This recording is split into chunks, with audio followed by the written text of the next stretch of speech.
Assalamualaikum warahmatullahi wabarakatuh. Salam guru penggerak. Perkenalkan nama saya Yulianti Wijaya, guru pada SMK Negeri 1 Ambon. Saya merupakan calon guru penggerak angkatan 9 yang sementara mengikuti pendidikan guru penggerak angkatan 9. Di video ini saya akan memaparkan koneksi antar materi modul 3.1 pengambilan keputusan berbasis nilai-nilai kebajikan sebagai pemimpin. Pertanyaan pertama, bagaimana filosofi Ki Hajar Dewantara dengan Pratap Triloka memiliki kaitan dengan penerapan pengambilan keputusan sebagai seorang pemimpin? Jawabannya, proses pengambilan keputusan yang dilakukan oleh seorang pemimpin harus dapat memberikan contoh atau teladan yang baik bagi yang dipimpin, atau ingarso sontolodo. Hasil keputusan harus mampu membangkitkan semangat untuk melakukan inovasi dalam pengambilan keputusan yang berpihak pada murid, yaitu Imadya Mangunkarsa. Dan seorang pemimpin harus terus memberikan motivasi atau bimbingan saat melakukan proses pengambilan keputusan, yaitu Tutunguri Handayani, agar memperoleh hasil sesuai dengan yang diharapkan. Pertanyaan yang kedua, bagaimana nilai-nilai yang tertanam dalam diri kita berpengaruh kepada prinsip-prinsip yang kita ambil dalam pengambilan suatu keputusan? Jawabannya, nilai-nilai yang tertanam dalam diri sebagai guru penggerak diantaranya berpihak pada murid, mandiri, kolaboratif, efektif, dan inovatif, harus menjadi dasar dalam pengambilan keputusan. Nilai-nilai tersebut akan berpengaruh kepada prinsip pengambilan keputusan yang akan kita ambil sesuai dengan situasi yang terjadi dan pengaruhnya terhadap lingkungan.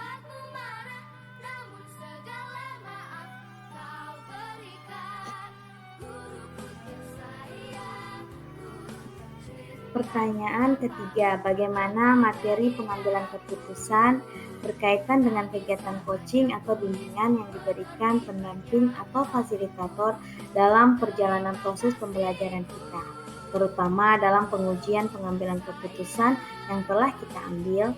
Apakah pengambilan keputusan tersebut telah efektif? Masihkah ada pertanyaan-pertanyaan dalam diri kita atas pengambilan keputusan tersebut?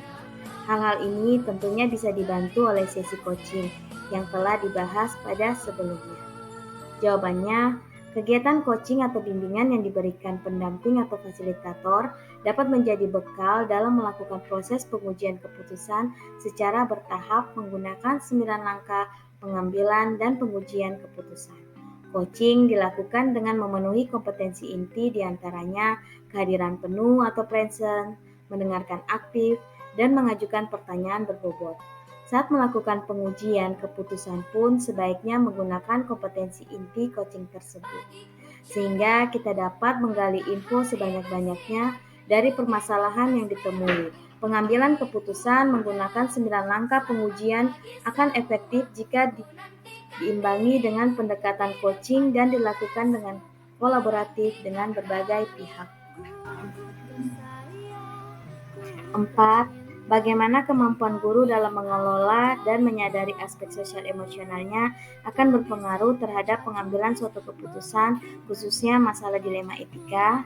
Jawabannya, guru memiliki kemampuan dalam mengelola dan menyadari aspek sosial emosionalnya, akan memiliki kesadaran diri untuk memahami perasaan, emosi, dan nilai diri sendiri, memiliki manajemen diri sehingga mampu mengelola emosi dan perilaku, memiliki kesadaran sosial sehingga mampu memahami sudut pandang dan dapat berempati dengan orang lain, memiliki keterampilan berelasi sehingga dapat berkomunikasi dengan lebih efektif, dan dapat mengambil keputusan yang bertanggung jawab.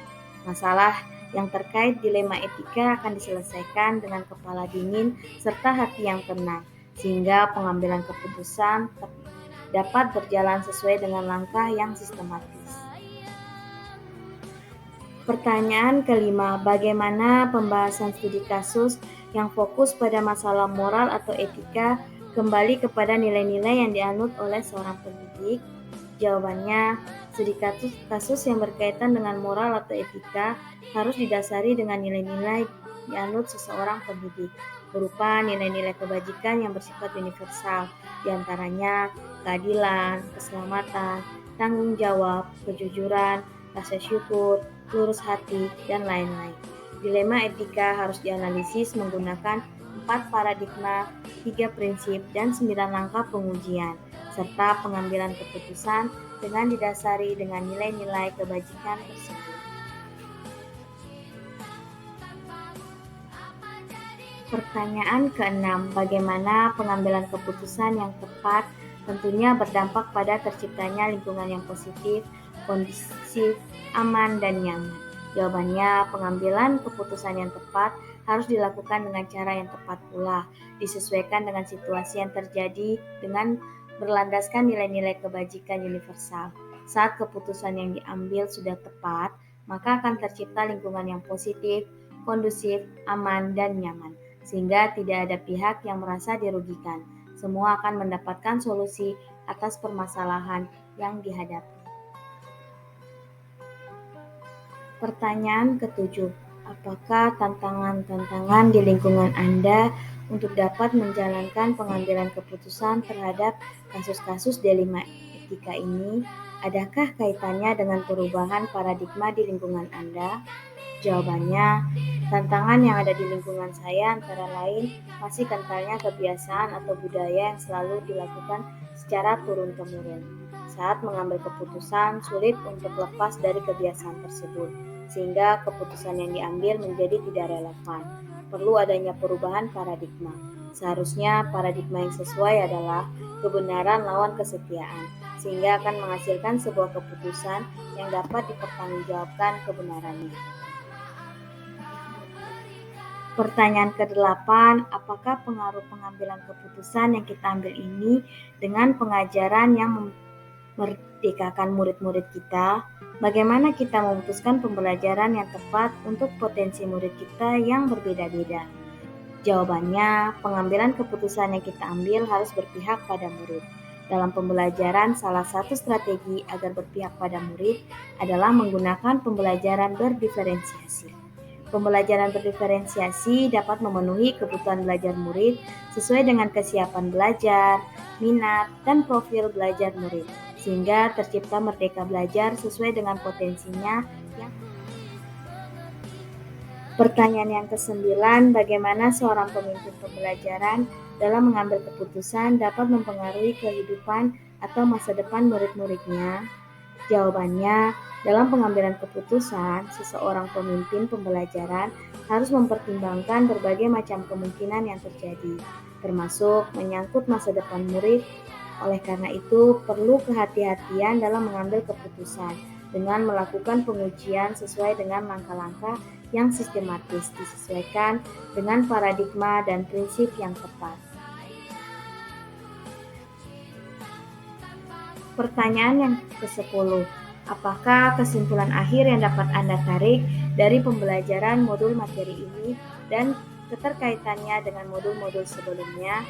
Jawabannya, pengambilan keputusan haruslah dijiwai filosofi Ki Hajar Dewantara, berpegang teguh pada nilai guru penggerak, salah satunya adalah berpihak pada murid dengan berlandaskan nilai-nilai kebajikan yang universal.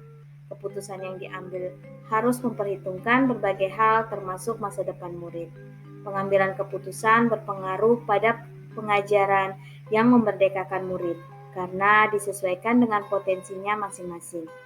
Seorang pemimpin haruslah memiliki potensi sosial dan emosional agar dapat mengambil keputusan dengan penuh kesadaran diri, mampu mengelola emosi, dan mengambil keputusan yang bertanggung jawab. Saat proses pengujian keputusan diperlukan teknik coaching agar dapat menggali informasi sebanyak-banyaknya untuk mengambil keputusan. Pertanyaan ke-11, sejauh mana pemahaman Anda tentang konsep-konsep yang telah Anda pelajari di modul ini, yaitu dilema etika dan bujukan moral, 4 paradigma pengambilan keputusan, 3 prinsip pengambilan keputusan, dan 9 langkah pengambilan dan pengujian keputusan. Adakah hal-hal yang menurut Anda di luar dugaan? Jawabannya, yang pertama, perbedaan mendasar antara dilema etika dan bujukan moral dapat dilihat dari kedua pilihan kasusnya. Jika kedua pilihan sama-sama benar, maka termasuk ke dalam dilema etika. Namun, jika salah satu benar dan yang lain salah, maka termasuk ke dalam rujukan moral. Yang kedua, terdapat 4 paradigma dilema etika, antara lain individu lawan kelompok, rasa keadilan lawan rasa kasihan, kebenaran lawan kesetiaan, dan jangka pendek lawan jangka panjang. Yang ketiga, terdapat 3 prinsip dalam pengambilan keputusan, yaitu berpikir berbasis hasil akhir, berpikir berbasis peraturan, dan berpikir berbasis rasa peduli. Yang keempat, terdapat 9 langkah pengambilan keputusan, di antaranya mengenali nilai yang bertentangan, menentukan siapa yang terlibat, kumpulkan fakta yang relevan, pengujian benar atau salah, pengujian paradigma benar lawan benar, melakukan prinsip resolusi, investigasi opsi trilema, lihat lagi keputusan, dan refleksikan. Selanjutnya, hal yang di luar dugaan adalah dalam melakukan pengambilan keputusan memiliki keterkaitan dalam modul lain yang telah dipelajari sebelumnya. Pertanyaan ke-12. Sebelum mempelajari modul ini, pernahkah Anda menerapkan pada pengambilan keputusan sebagai pemimpin dalam suatu moral dilema? Bila mana pernah, apa bedanya dengan apa yang Anda pelajari di modul ini? Jawabannya, pernah.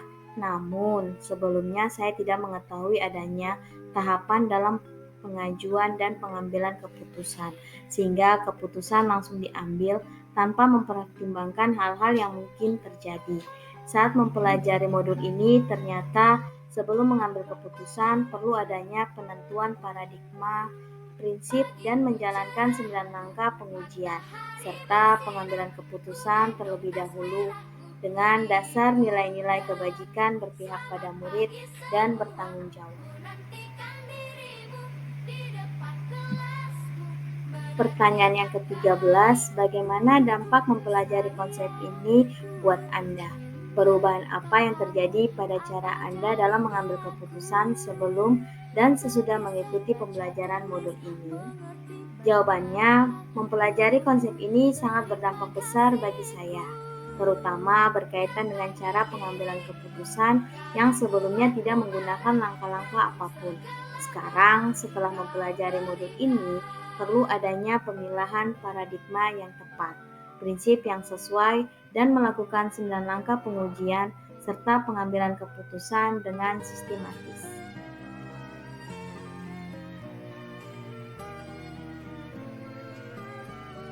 Pertanyaan yang ke-14, seberapa penting mempelajari topik modul ini bagi Anda sebagai seorang individu dan Anda sebagai seorang pemimpin? Jawabannya, sangat penting mempelajari modul ini baik sebagai individu maupun sebagai pemimpin, karena dapat mengambil keputusan yang dapat dipertanggungjawabkan dengan berlandaskan nilai-nilai kebajikan agar dapat berpihak pada murid. Demikianlah koneksi antar materi modul 3.1, pengambilan keputusan berbasis nilai-nilai kebajikan sebagai pemimpin. Kiranya Bapak dan Ibu guru hebat dapat memberikan saran dan masukan terhadap video yang saya buat. Jadilah guru penggerak yang bergerak, tergerak, dan menggerakkan. Salam guru penggerak. Wassalamualaikum warahmatullahi wabarakatuh.